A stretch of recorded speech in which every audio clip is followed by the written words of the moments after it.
Video ain't gonna be, man. We back another reaction video, man. I'm finna react to this lady said her parents was pedophiles, man. Soft white underbelly videos, man. Let's get it. You know they be finna be lit. All right, Lisa. Lisa, where'd you grow up? Where are you from originally? Born and raised in Riverside, California. I grew up amongst the orange groves in a working class neighborhood. Tell me about your family. Well, if you saw my parents, they look like they came straight out of a 1950s magazine. They look innocent and safe, but they were anything but safe. Tell me. Yeah, so I'm the youngest of three. My brother and sister are older. They were adopted because my mom couldn't have kids, which is fine. I'm a miracle. But that became an issue in our family because my parents are dysfunctional and made it an issue. But my earliest memory is of, I guess I was about 5 and I was looking over my mom, which I know now she had attempted suicide, but I didn't know what was going on then. But my parents divorced when I was 5, and they were very contentious with each other, and put us in the middle, and try to make each other look bad. But my mom, I guess, went away for a little bit. My grandmother came and stayed with us. About the only time I saw my grandmother in my childhood, and my mom came back a party woman. She was a singles woman at this point, so it became all about the singles world. And a woman, a single mother with issues, is a pedophile magnet. And that's exactly what my mother was. And so the first clear memory I have of being sexually abused was from John. And he was super helpful to my mom, came around the house and, did whatever she wanted. And my mom thought it was a good idea to work evenings, so we were alone in the evenings. And John would come and see me in the evenings. And so pedophiles are always looking for opportunities. Besides the fact that I was there alone without a parent, I was starving for affection. My own father wouldn't give me affection. I asked him for hugs, and he was just very cold and distant. And so John was there to give me attention and ice cream. And one day he's like, "Lisa, let's go get ice cream."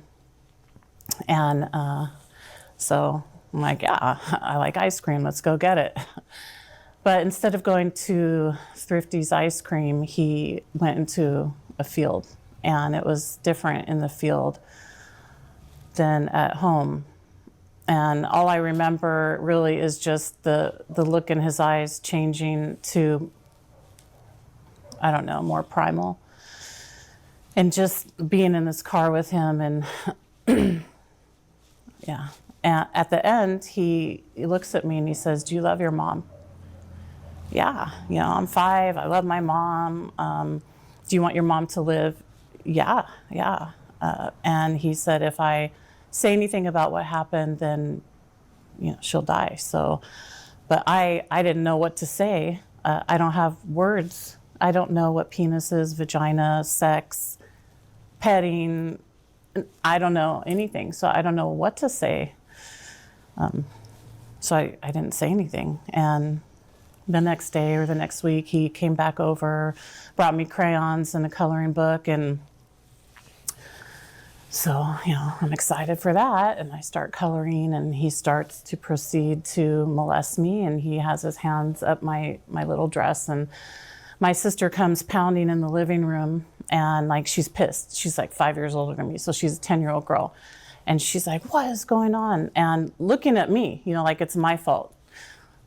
And I don't know what's going on. What's going on? I don't have words for it. And so John pulls his hand out and jumps up and leaves. The next day or so, my sister has my mom and John gathered around the kitchen table, and they call me in, and she says, "Lisa, what happened?" And I don't have words. I'm avoiding looking at John. I have nothing to say, so that's it. But it was my sister who was angry, and she ended up telling my father. And when my father came over, he said, Lisa, I understand that, John molested you, and just don't make a big deal about it. Don't make a big deal. And, at 5, okay, I don't even know, a 5-year-old brain, what's going on, making a big deal about it. So, that's my first experience with a pedophile. Then my mom connected with a guy named Larry. And Larry felt that it was his, moral obligation to raise us girls to not be frigid when we grew up. I remember him telling me that, I don't want you to be frigid when you get older. And I don't know what frigid meant. I was like, refrigerator? I don't know. And so it's my brother, sister, and myself, and my mom, and he thought that he would start by showing us how to not be frigid, I guess, by going to nudist camps. So Glen Eden Sun Club was a place that he took us, which is super awkward, and we didn't want to get naked, and we protested, and it was gross and weird, but even though it's a family nudist camp, nobody can have their clothes on. So here we are. Bro, what the fuck? There are, a bunch of kids naked, just awkwardly looking at each other. And I was kind of freaked out because I didn't know, I'm trying not to look. How old was you? But why does that man look different from that man? I have no idea. But we try to have fun. And, it turns out that nudist camps are pedophile magnets. Go figure. And there's this pool for little kids, and then the bigger pool, you had to earn your dolphin tag for that. So in the little pool was manned by, I don't know, the hairy guy. And he, us kids would line up, and he would take turns, throwing us into the deep end. But, not accidentally grab, my crotch area or something. I'm sure other kids, he did that too as well. And then in the big pool was a guy named, we nicknamed the Doctor. He wore goggles, and we would be swimming, and he would swim underneath, and we just knew, so we part the water and try to get out. So that was a regular experience going to Glen Eden with Larry and my mom. And then when we would get home, he felt that it was important, apparently, to actually show us what sex was. Again, I don't remember that word being used, but he called me in the room once, and I know now what was happening. They were having sexual intercourse and just told me to sit down and watch. And then another time on our kitchen table, he calls all of us kids in and is having sex with my mother on the kitchen table and gives my brother a camera to take pictures. And, we're just goofy, awkward kids. I don't know. So he proceeds to, this goes on, and sometimes we went to his place, and when we went to his place, it seemed like he liked to take my sister alone in the room with him and my mom and my brother, and I just bummed around his place. And then I know that I was alone with them at least once. Bro, your sister was getting raped, probably, bro. All I remember is him showing me a sex toy, him and my mom, and then afterwards I knew what it was and how to use it at 5. And so that wasn't all. Larry asked me one day to make him a bath, and he was going to show me how to bathe him. So I dutifully went to the bathroom. Now, Larry had a problem with my brother. My brother was a little cusser. Okay, my brother's about 3.5 years older than me. I guess he didn't like Larry. And so he told him something like, "Fuck you, Larry," and Larry was like, no, this was not okay with him. And so he's naked. I'm standing by the bathroom. My brother comes out, and he grabs my brother by the ankles, and he picks him up, and he starts dipping his head in the toilet like he's waterboarding him. And I'm just heartbroken and terrified for my brother, and helpless. And so then my brother runs off, in shame and humiliation. And Larry says, Lisa, come in here, and proceeded to show me how to bathe him, in all areas. So that relationship didn't last, even though my mom blamed us kids, but good, I'm glad Larry's gone. However, the early sexualization and the violence, the anger, just rolled downhill, and who's at the bottom?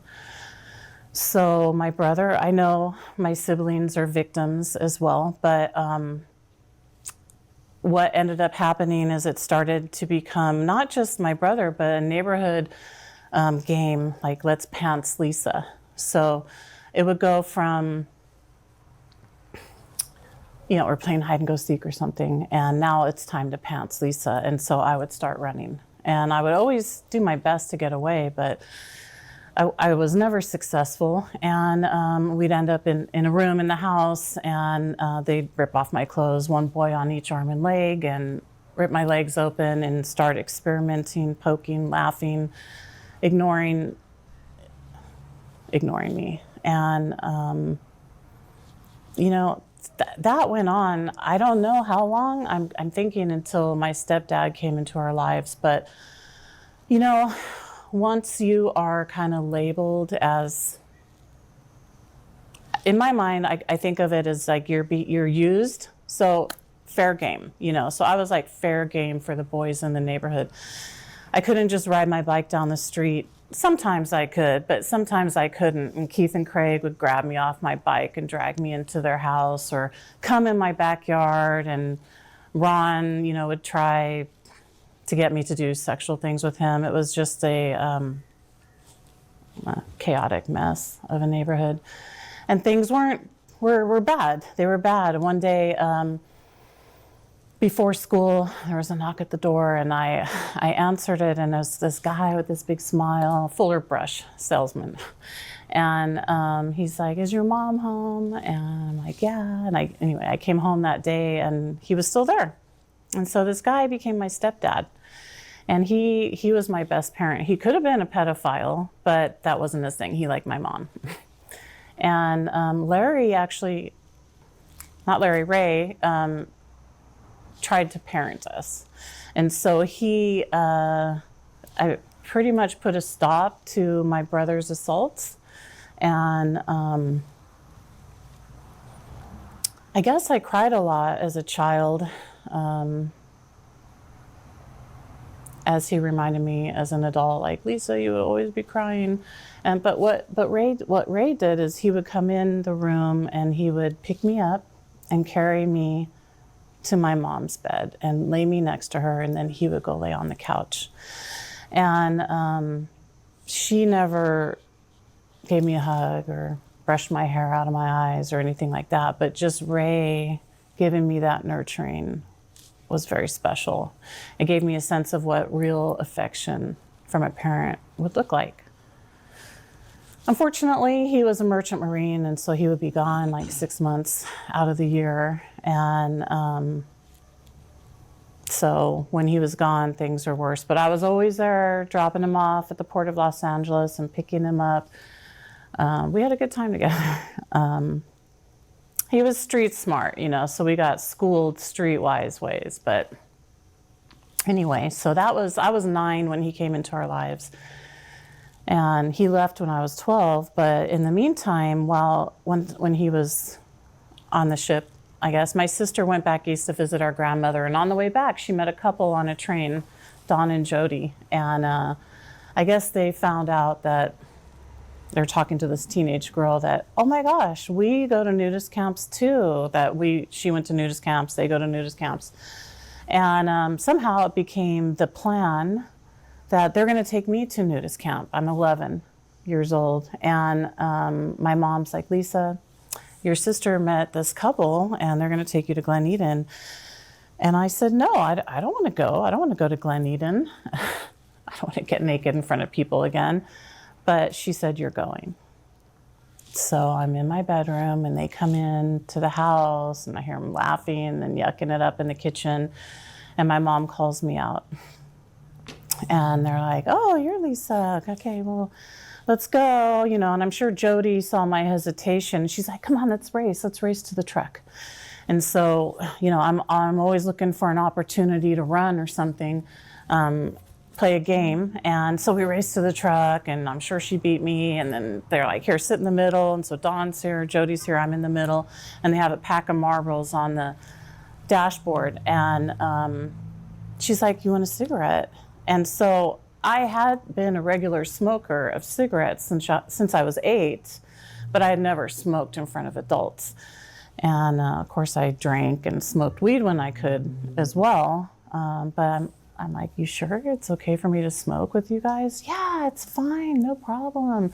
So I was like puffing away on the way to Glen Eden. And so then we get there, and you have to get naked again. So of course it's a race, who can get naked the quickest, you know, same scenario, awkward place, uncomfortable.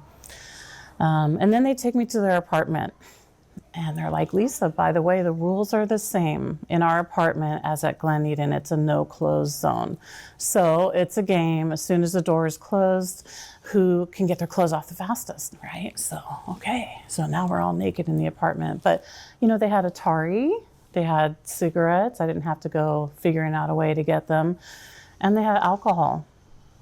Sometimes marijuana. But I guess it was okay. I was feeling like, you know, maybe it's okay. And I don't know, the next day or the next week, Jody was at work, and I had to be alone with Dawn. I didn't want to be alone with Dawn. I wanted to be with Jody. She was cool. She was a basketball player. And, but we went shopping, and then we went to go pick Jody up. And as we're waiting, he says to me, Lisa, your sister said that you want to have sex with me. And I'm freaked out. I'm petrified, thinking, no, oh my gosh, you know, like I'm in trouble. Like I did something wrong. I gave the wrong impression. I'm 11. He's like 39, maybe 40. And I said, no, you know, I'm sorry. I don't know why she said that. And so he's like, it's okay. It's all right that you want to have sex with me. I don't want to have sex with you. And so then, you know, my mind starts racing, and I think in my 11-year-old brain that Jody's going to be mad, and I don't want her to be upset. So I asked him, please don't tell Jody.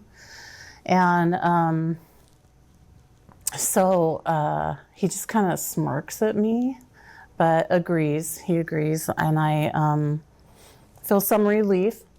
But as soon as she gets in the car, he said, hey, guess what? Lisa wants to have sex with me. And she immediately says, great, yeah, no problem. And I don't want that. What can I say? I don't know. No, but we drive on and we get back to their apartment.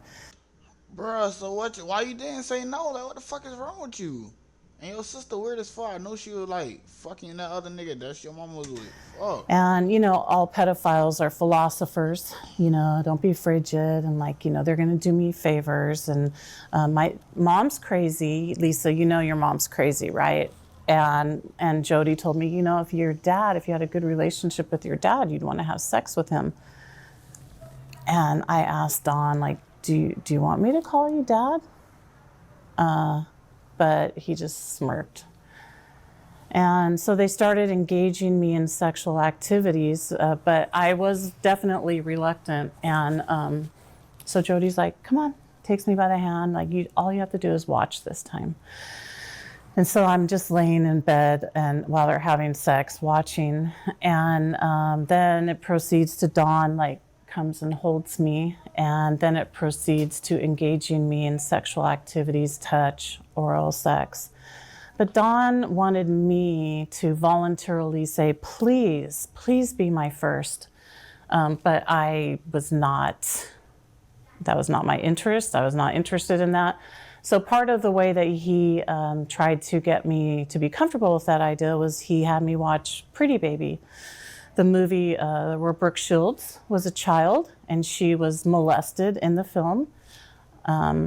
it's child pornography. She's naked in it. She's auctioned off her virginity at 12 years old. It's a whorehouse. Everyone's happy, of course. Everything's great. And in the movie, the whole time, she's totally fine. She's great. She's happy. It doesn't affect her. And that's definitely what I got the message. It's not supposed to affect me. It's not a big deal. It's only a big deal if you make it a big deal, right? So I don't know Don's brain. I don't know, but it became a regular occurrence, him sitting down with me watching Pretty Baby. And during this time, you know, he's touching me. Sometimes Jody's there, he's touching Jody, and, you know, sexually, and always like indoctrination. And, you know, part of his thing was, you know, Lisa, it would actually be, you know, difficult for me. I would be doing you a favor. And, you know, once it happens, like, it's no big deal. And he even introduced me to a girl. He said that he did the same thing for her, and see, she's fine. So whatever. They took me on a 3-state camping trip, just the two of them and I. And one day... Let me ask, how did your mom consent to all of this? I don't know. She just told me to go with them. She didn't ask me what happened. She knew we were going to nudist camps and that I would go to their house just about every weekend for a couple of years. And then on this camping trip, so... I'm assuming my father consented as well, at least by omniscience, right? He wasn't checking up. So I don't know anything more than that. Crazy. But so we go on this camping trip, and, you know, back then, this is before the internet and before cell phones and all that. But he had his projector and he had Pretty Baby, and we're watching it at a campground and whatever. So one day we were at Flagstaff, Arizona, and it's the daytime, and I wake up and I'm drunk or something. And so I don't understand. I'm not orientated. And so I kind of get out of the camper and I stumble around and I'm looking for Dawn and Jody, and I find them, and they, like, Lisa, what are you doing? You know, get back in there. You're going to get us in trouble. Okay. But, you know, thinking back now, I do wonder what was in the alcohol sometimes. But, you know, consciously, you know, he wanted me to make choices. So, like, I'm full on board, right? But sometimes it wasn't just me there. There was sometimes other girls. And one day Dawn says, I'm going to take you to be a model. And I was like, no, it's okay. You know, I think of myself, I thought I was fat and ugly. I'm an ogre. You know, I look back now at pictures of me and I'm just a skinny kid, not sexy, just a awkward 12, 13-year-old, you know. But he's like, no, I'm going to take you girls and we'll get your picture taken. So we go, and I'm in the back of his truck with a shell on it and just kind of waiting. And at the time, you know, like, I never knew where I was going. I knew I was in Santa Ana with them. I knew I was in Riverside back home. That's about it. I could get around town in Riverside walking. But I'm in the back of the truck, and I hear a voice. And the voice has memorized how to get there. I'm just like, whatever, shake it off. And I'm just in the back of the pickup truck, and I hear it again. It's kind, it's firm. And it says, memorize how to get there. So I do. I open up the window at the side of the shell, and I'm looking, and I'm like, 7th Street, 7th Street, 14th Street, 14th Street, you know, and I'm memorizing how to get there. And then we pull up, and, like, I can still see it in my head, like a 2-story office building, stairs outside, that ugly tan bricks, and the studio's on the 2nd story. And so, I don't know if it was 319, but anyway, so we kind of rushed up, us girls, kind of racing each other, right? Everything's a game. And we walk in the studio, and I see this guy sitting there, and kind of a very long, almost like a table desk, but a very long desk. And in the middle of it is a Rubik's Cube. And so I'm like, a Rubik's Cube, can I play with it? And we met, our eyes met. And it was just, his look was so cold and mean and, I don't know, intense, that it just kind of shocked me. I looked away and I just sat down. And I didn't say anything else. And just, one by one, we all got our headshots, clothes on, that's it. And then we're out of there. Yeah. Goodbye. And the next day, it's just me and Dawn and Jody at their apartment. And I hear Dawn on the phone with this photographer. Somehow I know it's a photographer. And he says, yeah, Lisa will do nude pictures. And I was like, I don't know. I'm always trying to say no, right? Like, no, I won't. And he turns and he looks at me with that similar look, like, shut up, and points to the couch for me to sit down. And, again, like looking back now, there was always a camera out. Dawn always had a camera. And apparently, there was probably a lot of pictures of me naked, and they sometimes dressed me up, even posed me. But I don't know, it was a game where I didn't really think of it like voluntarily or something. This just seemed like, no, I'm not going to volunteer for that. You could at least ask. But it took me home, and I go to school for the week. Now, my grades have at this point completely tanked. I'm failing completely out of junior high school. I did good in elementary school. The only class I'm passing is PE because I love sports. And so, also, kind of like I became like the target in the neighborhood. I don't know, that carried on. I would go to parties with friends, older high school boys, and a victim just gets taken advantage a lot. And then I became the target, or the slut, the school slut. Literally, people called me slut. So I'm the slut and whatever. But anyway, I didn't go very much. And so one day I was there and I'm at PE and I get called to the office. Now, I go into the office, and Miss Brewer usually was glaring at me, didn't like me because of my shoddy attendance.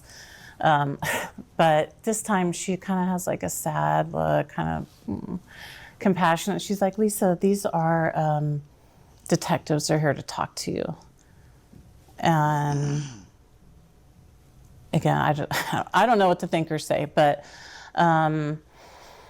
we go into a room. She's my support person, even though she hated my guts. And they just start asking me questions. Do you know Don Gordon, Jody Jones? Yes. And I don't remember all the questions, but were you naked with them? Did you have oral sex? Did you have sexual intercourse? Did you just finger in you?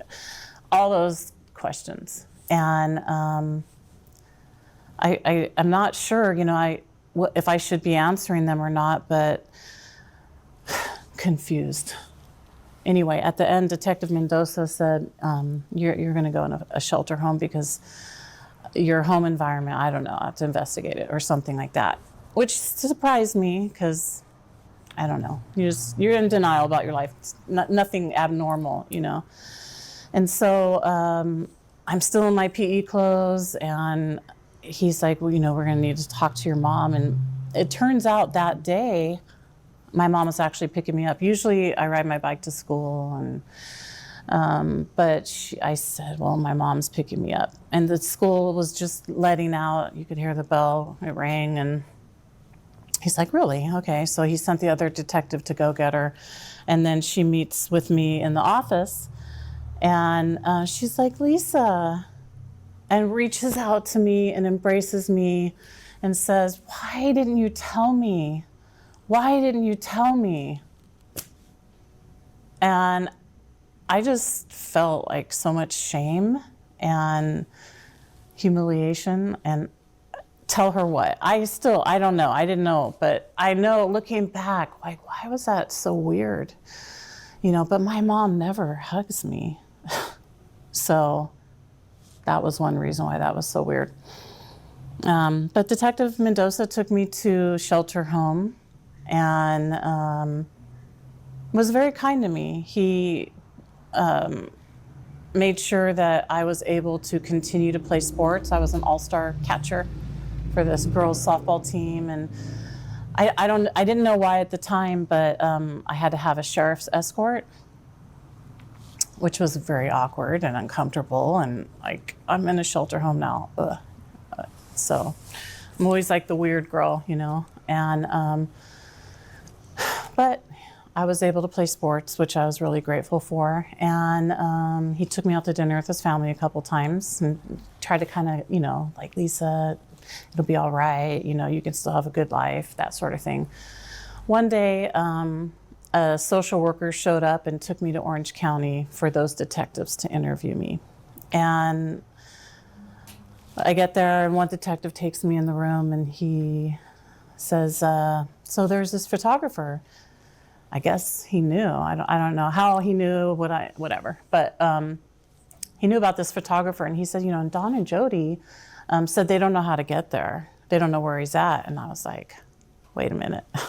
Before I had a chance to say, I memorized how to get there, he said, and this photographer, Lisa, is wanted for killing children. And he starts to tell me details, like a boy was tied up in a chair, and a girl was found in a couple dumpsters, and I'm not even, it's just. I had fucked up. She talking about a girl was found in a couple dumpsters and a boy was found in the chair. Her head is, like, she is mentally, like, she need to. How do you take in that information?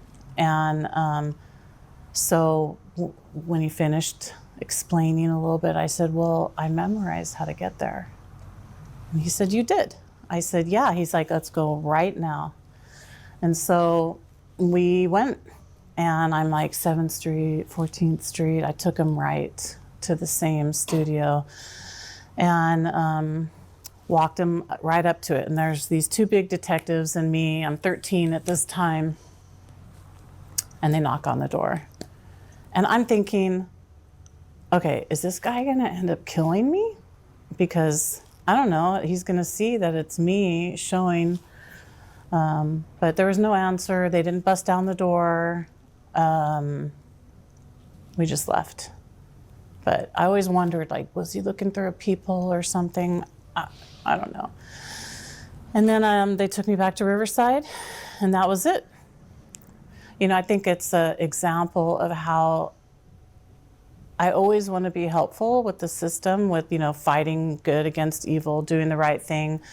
But victims aren't considered. So it would have been nice for somebody to check on me and let me know if the photographer got busted or if he's on the run or what. But nobody ever told me. So a few months later, I kind of took this as a sign from the universe.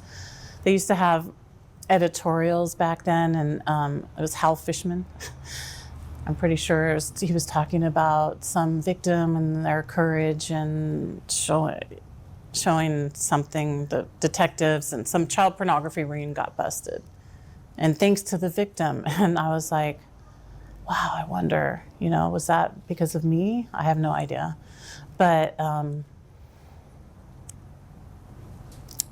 I never heard anything otherwise.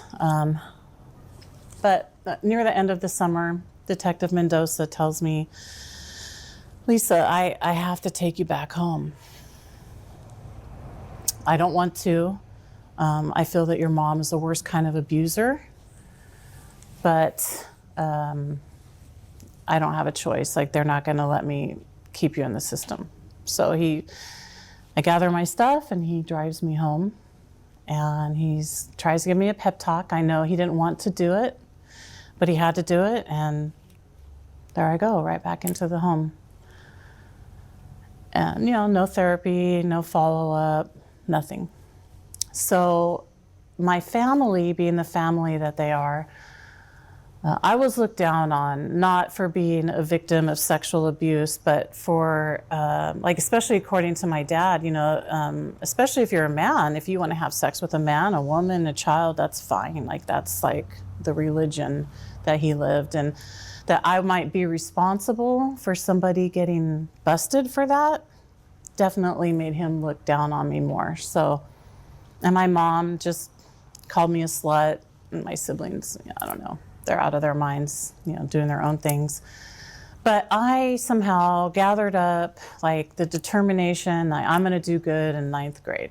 I'm not getting involved with anybody again, and I'm going to do good in ninth grade. And I looked up to my sister, and she played volleyball, and she was in drama and choir, and so that's what I was going to do. That was my plan. And I actually got on the honor roll in ninth grade. And I tried out for volleyball, having never played before, and fell in love. And I got on I lettered as a freshman. And I was in heaven, sort of. I mean, home life still sucked, right? I'm still getting high every day, drinking when I can, whatever. I'm a total smoker. And this guy, you know, we lived, like, these people lived right behind us, longtime friends, and their older son moved back home. He was cute. Way older than me. I'm not interested, but I did have a crush, but I'm never going to do anything about that. But anyway, he comes around a lot, and, you know, you get the gist. Long story short, he and my sister are like, hey, let's go for a ride. And that's when I got introduced to methamphetamines. So meth, wow. He's like, Lisa, here's some meth, you know, and if you're having a hard time sleeping,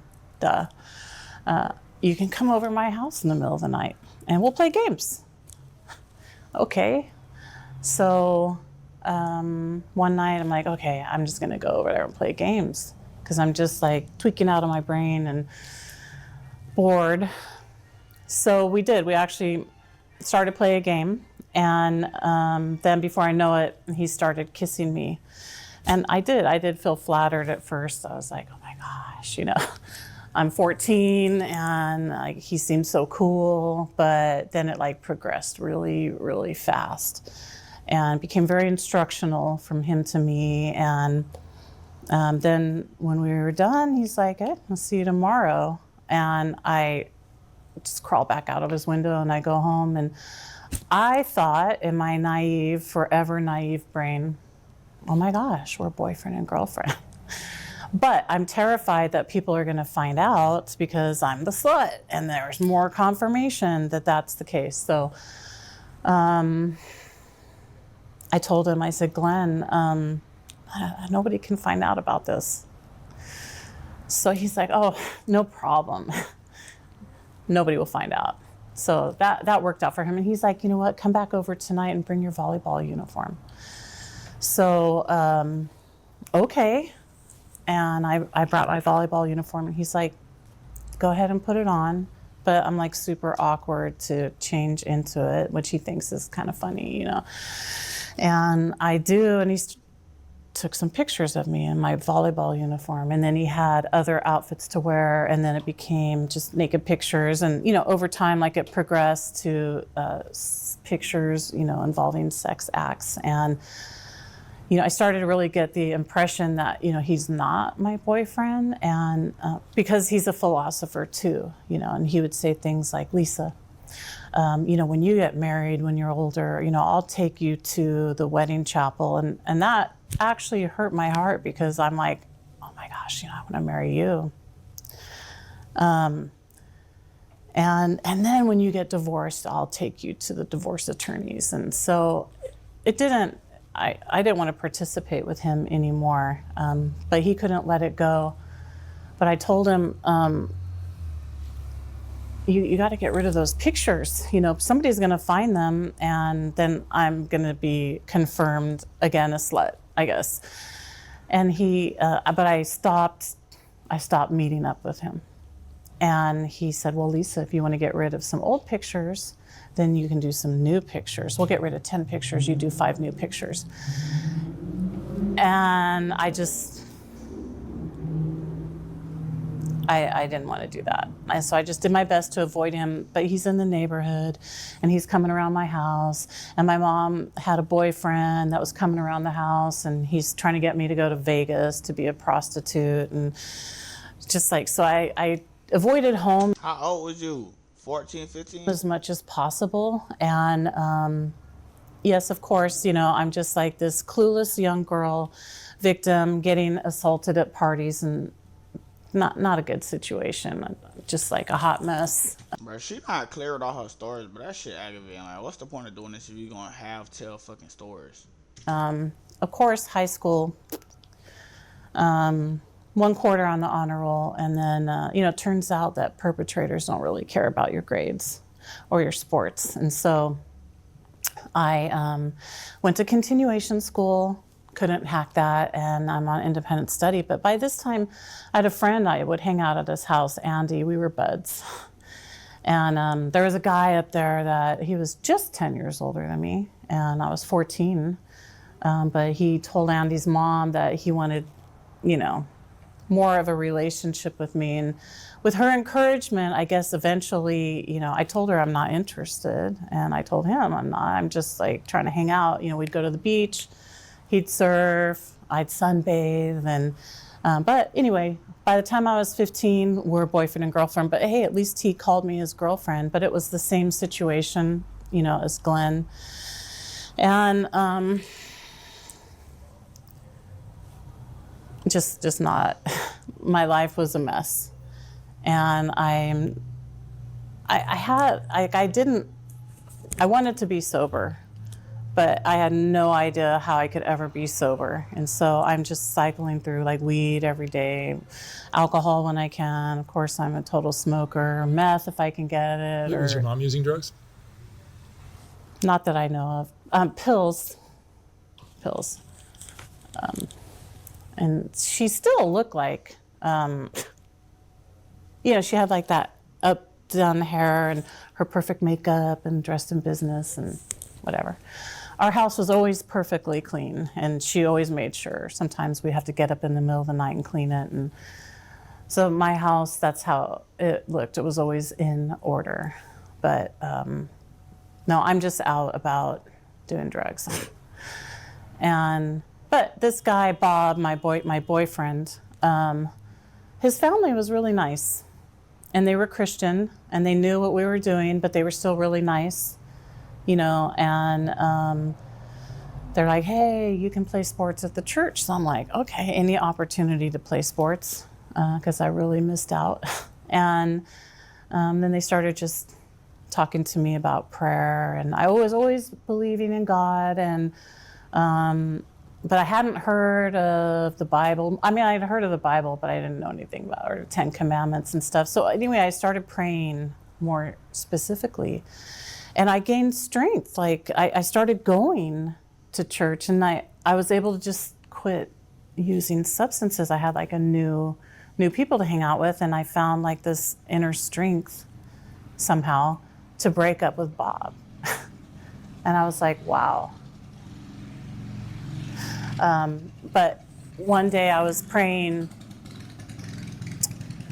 actually, I guess before I was able to quit everything. Anyway, I had a spiritual experience, and I knew in this prayer, I had this distinct feeling that God said, Lisa, you can stay on the path you're on, and my love for you is no less.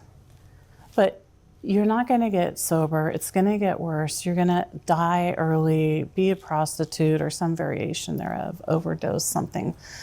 Or you can go on this path. And this path is a clean and sober path where I don't have to be dealing with all of these perverts anymore. So for me, it's a no-brainer. And I went on this path. And so then, so basically I just started hanging out with church people, young people my age, and I was working. I was able to get a diploma, but they basically gave it to me because I didn't really earn it. Sort of, but not really. And I started going to martial arts. Martial arts really filled that, movement need I had. And then I meet my husband. And He's a good Christian guy, and we started dating. She just went from 13 years old to a boyfriend at I don't know what age she was to me and her husband. Like, that's what I'm talking about. In a very different way than what I was used to. And I'm completely sober now.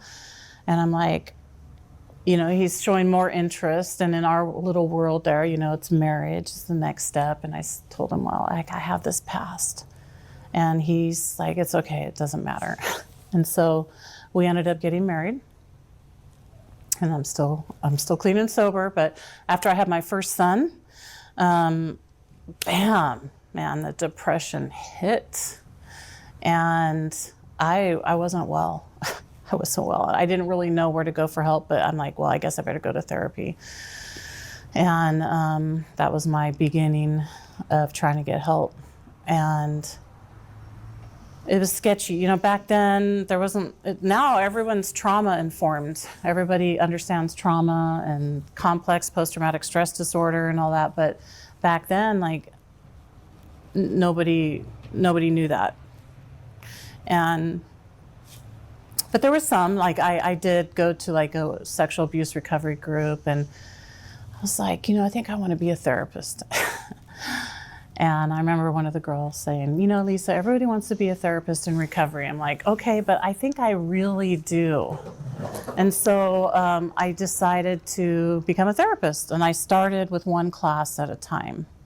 But that was actually, I had, honestly, I was so anxious. I had so much anxiety that I couldn't complete the first 2 classes. I had to drop them.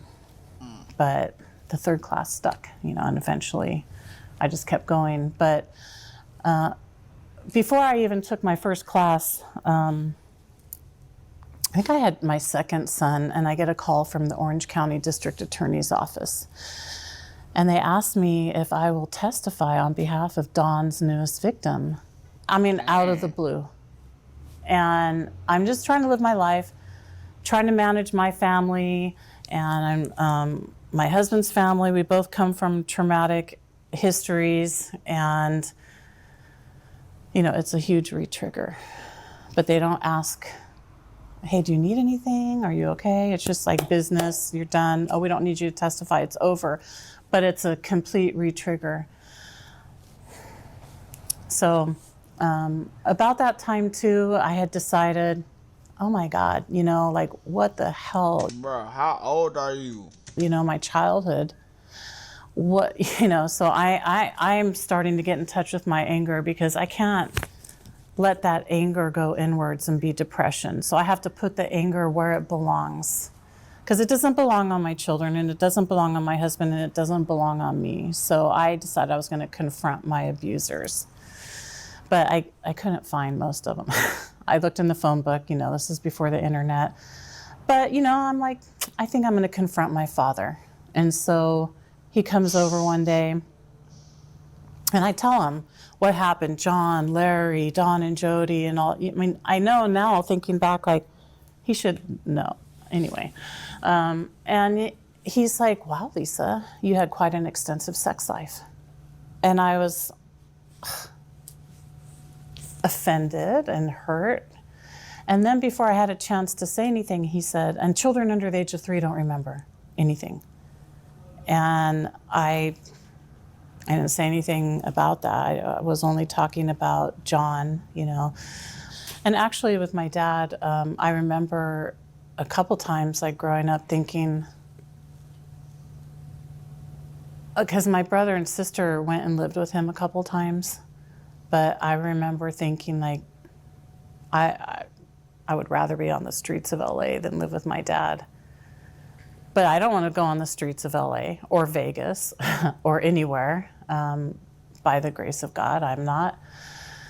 But my father, he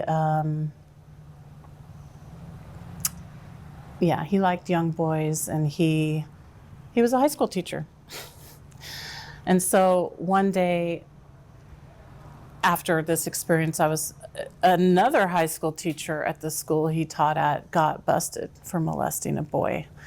And I guess I was still naive, and I was like, Dad, oh my gosh, Mr. Gertis got busted for molesting a boy. And he's like, Lisa, every boy's going to be masturbated at some point. And I was like, okay, just, I never let. Bro, what the fuck happened to your dad and your mom? Like, they both weird as hell. Your mama having orgies with you and shit when you was fucking 5 years old, and your sister when she was 10 years old and shit, and now she got your sister head fucked up. Like, what the hell? Left any of my sons alone with him ever, not once. And I eventually had to cut off that relationship. But my dad was not proud of me becoming Christian. It wasn't my plan. I didn't do it for anything other than that just saved me. But he knew who I was. I was never rude to him like that. I mean, okay, I confronted him, but he deserved it. And anyway, as an adult, he would say the most awful, vulgar things to me that I won't repeat because I would feel guilty for putting it in your head. But one time he said to me, Lisa, I was in West Hollywood and I was going by a pornography theater, and I saw your name, Lisa Bear. It's my maiden name. And like, did you do the film? Like, I didn't get a chance to go in and see it, because I was out of time, but I totally would have. So, I don't know. I guess he just liked the shock value or something. We decided at some point that, I needed to get out of Riverside and farther away from my family. So we moved up to the high desert, to Adelanto, the armpit of the high desert. And it was a big change, and it was good. And then, we looked around. We were able to buy a house in Apple Valley. And it was little, but it had a beautiful view. And so I'm still going to school. And, anyway, the day after we moved into the house in Apple Valley, I'm at the grocery store. And I have my youngest son, who's a toddler at the time, in the car seat. And I see Jody. And I'm like, what? Yeah. Anyway, so I freaking out, and I'm like, oh my God, please don't let her be my neighbor. I just don't want him to be my neighbor. So I followed her. I waited for her to come back out. I have my poor son in the car, and I'm trying to follow her, but she loses me. I don't know. I don't think she knew I was following her, right? And I don't know where she went. So I knew at the time, Megan's Law, you had to go into the sheriff's office to get information, and they didn't publish their addresses. But I go in and I tell them the situation. I just want to make sure she's not my neighbor. And they're like, we don't see her. We don't see her on Megan's Law. And I'm like, but I know the judge said that she had to register as a sex offender. And I said, well, so she molested me with this guy, Don Gordon, and they look him up and they're like, okay, have a seat. Where did you just move from? And they said that he had been paroled to Adelanto, where I was just living, which is a little town. And I remembered like a few months earlier on the radio, like KFI or something, hearing about like a Don Gordon and some other sex offender being released into a Santa Ana neighborhood, and the neighbors were like, no, we don't want him here, kicking him out. And so I called the radio station to try to find out, but they didn't return my call. So I put it out of my head and just moved out of Adelanto. One of my sons was still in soccer there, winning soccer team. And so they're like, okay, we'll have his parole officer contact you. The parole officer contacts me and comes over to my house, and he's like, why didn't you tell us where you live? I'm like, I did not know I was supposed to tell you where I live. Nobody ever told me anything. But basically, as a victim of his or of a sex offender, they cannot be paroled within 25 miles of you. But I didn't know that, and so it became this really negative interaction with the parole officer, because I told him, I said, okay, I guess I realize this is a less than 1% chance, but just in case, Don, can you search him? Because he can do that at any time. He told me, just make sure that he doesn't have a picture of me or a picture of my sons, please. Because I'm trying not to think, but I'm sure he just thought I was crazy. But he said, yeah, I'll do that. A few weeks pass and I don't hear any information. So I called him up and I said, so did you search him, And he didn't even lie. And he said, no, I didn't search him.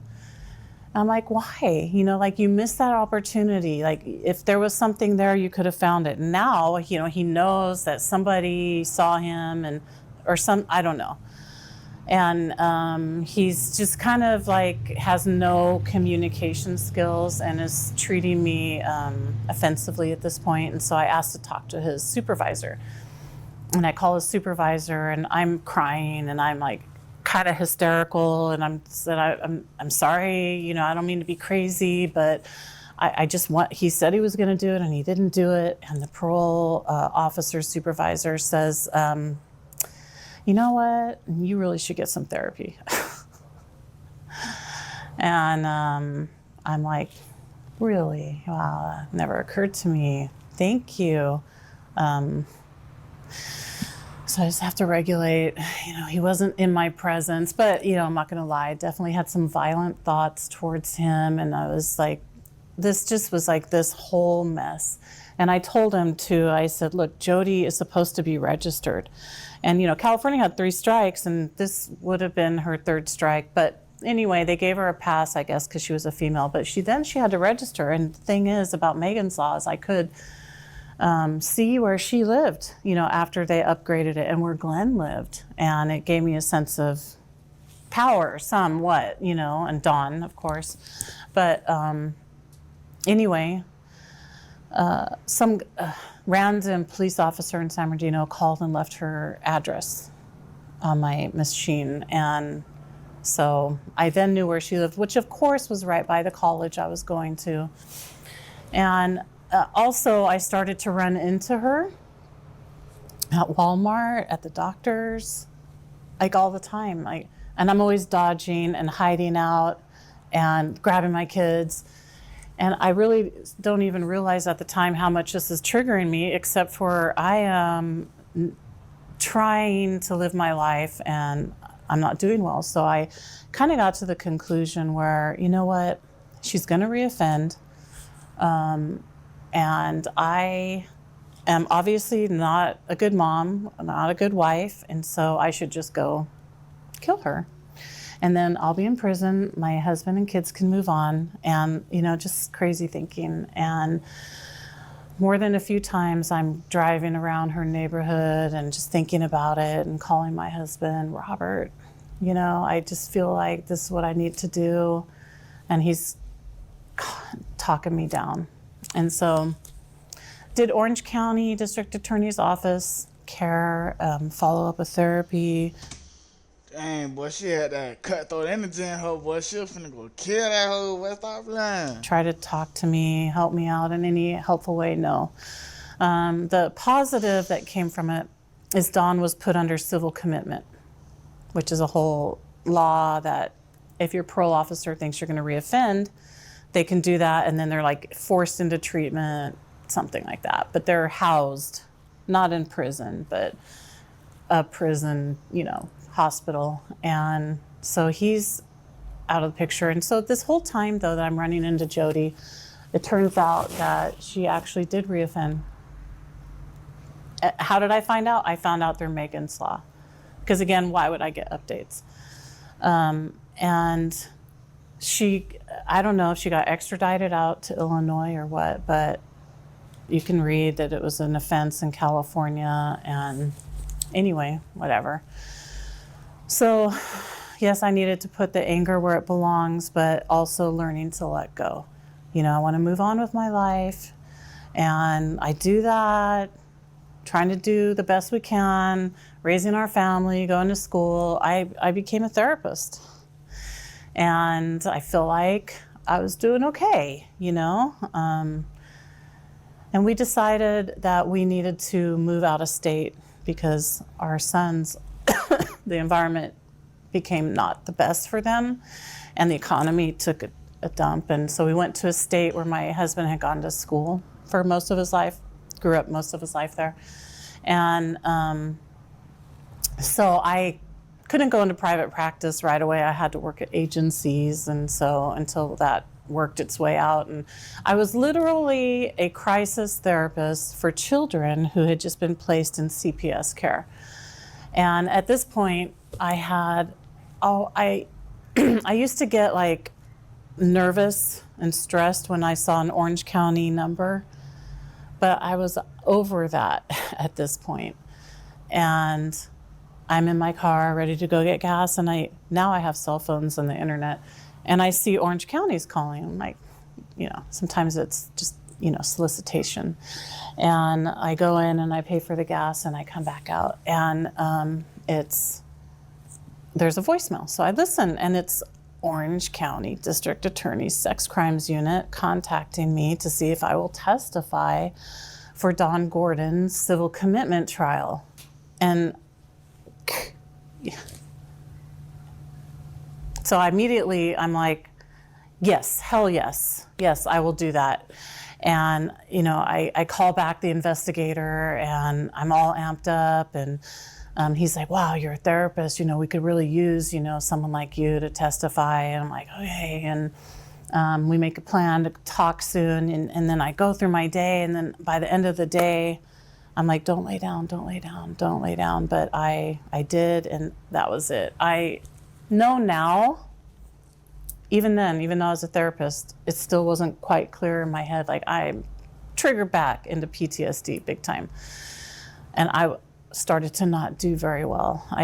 You feel it physically, it's like walking through 5 feet of mud. I felt like my life is ruined. Well, and I couldn't work soon like I tried to. And I told my boss to fuck off.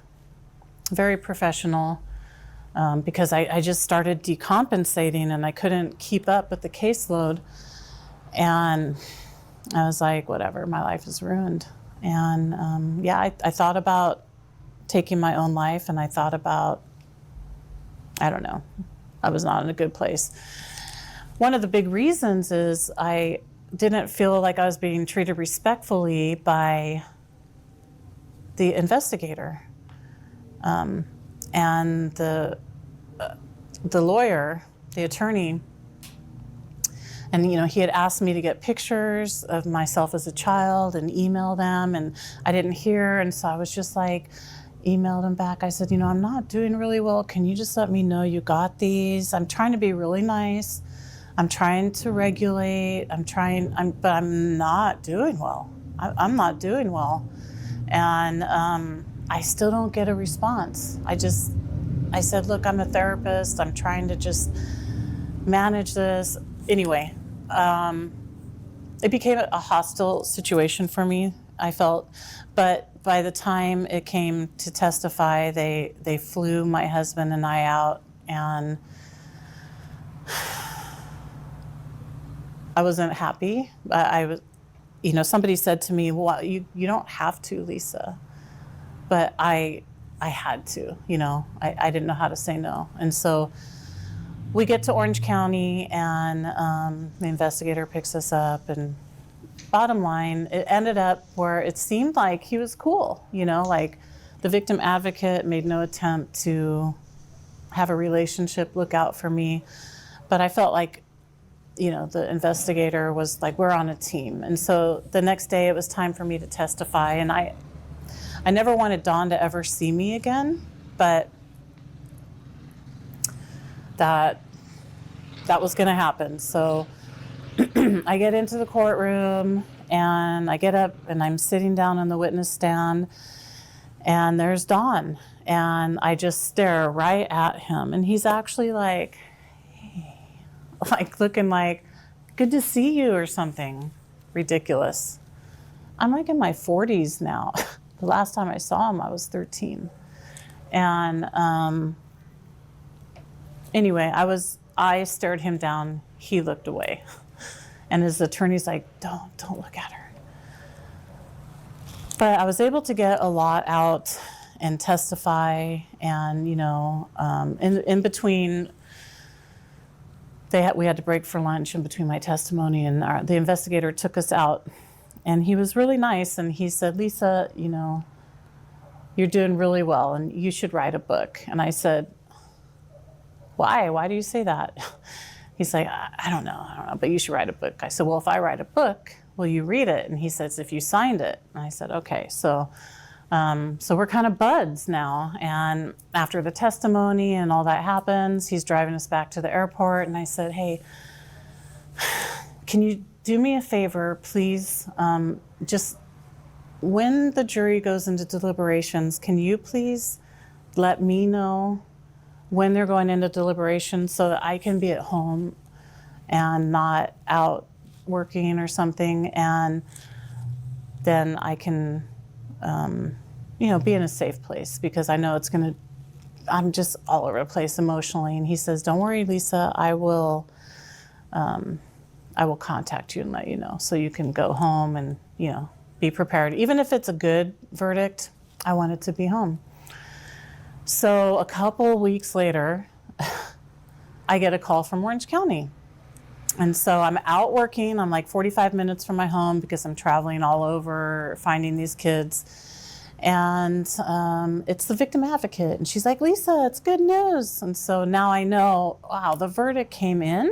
I didn't know they were in deliberation. And she's telling me, and it was good news.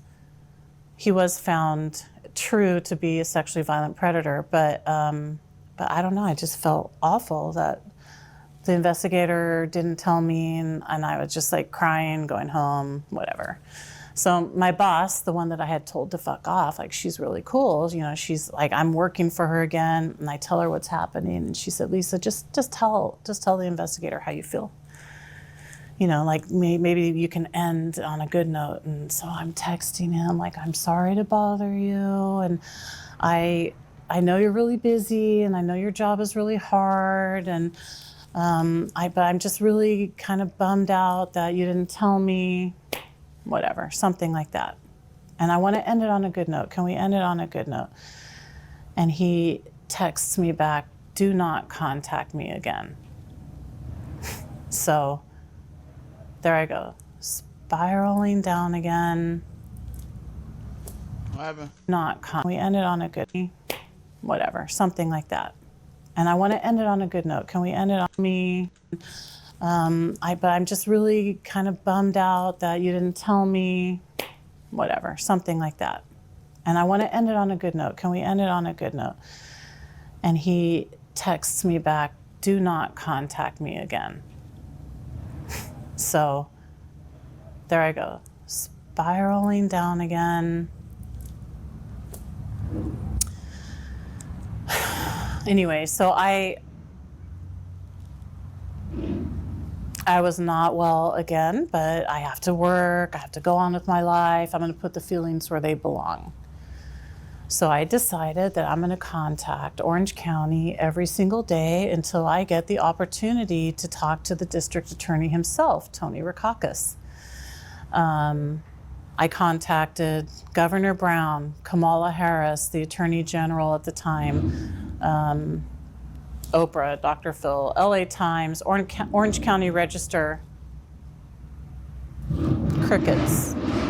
But somebody at the Orange County Register did forward my information, I guess, to who is now the new district attorney, Todd Spitzer. But his office, like, he didn't talk to me, but his office says, well, we'll try to do something. Anyway, I had to end up letting it go in my time. One guy at one district attorney did kind of take me under his wing and kept me updated and stuff, throughout the years, because it's been 7 years now until he left, and that was really appreciated. But so, I moved on with my life and just got the updates sometimes, and trying to be the best therapist I can. Actually decided to write the book, and just a couple months ago, I'm in the grocery store and I see People magazine and there's Brooke Shields. And I'm like, please, please don't say something positive about Pretty Baby, because throughout the years I've seen her here and there on shows and she's never denounced it. And of course, in the article, she says it's one of the best films she ever made. So I get triggered again into PTSD, kind of that crazy mind, you know? I mean, I don't mean to put people down that struggle with that, but I have to put the feelings where they belong. You know, and now I'm like, it's like, again, I'm walking through 5 feet of mud. Now I'm sad. Now I'm irritable. You feel it, you know, and now I want to use. And so I decided, okay, I started a petition at change.org, #ban Pretty Baby. And anyway, so that's all I can do, you know, whatever, however far my voice can reach. I have to do my best for my own survival, and in any way I can, you know, be helpful with others. And So what's going on now with your siblings, your brother and sister? well, I don't know where my sister's at. I think she lives in a state in the Midwest between her 2 daughters somewhere. Last I heard, she was still, you know, a tweaker, but we can't have a relationship. And my brother, I think he's able to work. He's a really good machinist, mechanic type, but he's had a sketchy life too. Any history like your parents? History. Like with sex, pedophilia? My brother is a registered sex offender in another state. Oh, he is? Yeah. Also, I know he's not well. A few times when I've met with him, he says he's on meds now, but I know my siblings were victimized as well. You feel like both your parents were pedophiles? Yes. I mean, I think my dad was actively, you know, seeking boys to a certain extent. I mean, he came out to us as gay, which was fine. But I know he had a boyfriend. My husband and I went to, his boyfriend died. His boyfriend was really nice. And I'm like, why is he with my dad? But he died, unfortunately, and he lived in LA. And my husband and I went to clean out his apartment for my dad because my dad was pretty upset. And there was all these daddy magazines, you know, like NAMBLA information, North American Man Boy Love Association. And I'm just like, okay. And I know somebody that said that my dad molested them. I'll just kind of say. Did your brother have any problems with your dad? Yeah. And I when I found that out, I tried to be a good sister, but it's not easy, I guess, you know, for that. My sibling, it's not easy for me, you know, but I have been in therapy. And after, you know, my last contact with Orange County, I ended up going into EMDR therapy, and I'm an EMDR therapist. Appreciate you listening. What a childhood you had. Yeah, but by the grace of God, there go I. Yes, Lord. Thank you, Jesus. For real. Lisa, thank you so much for sharing your story. Thanks for listening. I'm glad you're doing better now. Me too. Life can be good. Thank you very much. All right, man. That's going to end it all, bro. You already know what it is, man.